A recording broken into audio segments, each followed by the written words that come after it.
Во Сане Андреевич добивме огромно засилување по добрачите, значи тоа е нешто што не ни недостасуваше во претходниот дел. Ние се собравме на 8, продолживме нормално со тренези, али имавме мал пех, значи нормално пандемијата не заобиколи. Неколку кошаркари беа позитивни на корона, моравме да заминеме во изолација, така да еве овие неколку тренинга сме комплетни и колку толку успеавме да се припремиме за надпреварот со Гостивар, кај што се надевам дека ќе дадем максимум и ќе се покажеме на добро светло. Какви се очекувањата од овој дел од сезоната со оглед на тоа дека првиот некако имаше многу лоши резултати, ќе успее ли Куманово, ќе има ли начини да успее Куманово да биде барем на нивото од претходните сезони?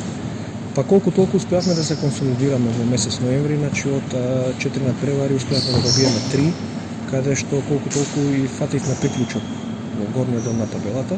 Сега во овој период ни се следи значи тежок распоред, играме со Гостивар дома, Тафата гости, па играме со МЗТ, Пелистер и ФМП, кај што ќе се надеваме дека би оствариле позитивен скор на неколку од тие надпревари и би се избориле за прво за топ 6, па понатака за и во топ 4. После новогодишните празници работиме во полна парија, се подготвуваме за вториот дел од сезоната.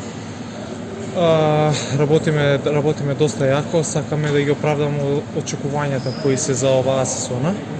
Значи почнавме со малку нестабилности и во клубот и со резултатите, но се надеваме дека ќе го дадеме максимумот и јас верувам во тоа, имаме квалитет секако и верувам дека ќе ги оствариме очекувањата кои ја имаат љубителите на кошарката и неуватите на нашиот клуб.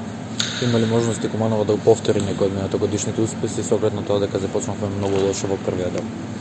Јас мислам дека да, имаме уште шанси, бидејќи реков започнавме многу лошо, имаме уште шанси да се вратиме, да бидеме во топ 6 екипите во Македонија и мислам дека ќе влеземе во плей-офот и ќе се бориме се до крај.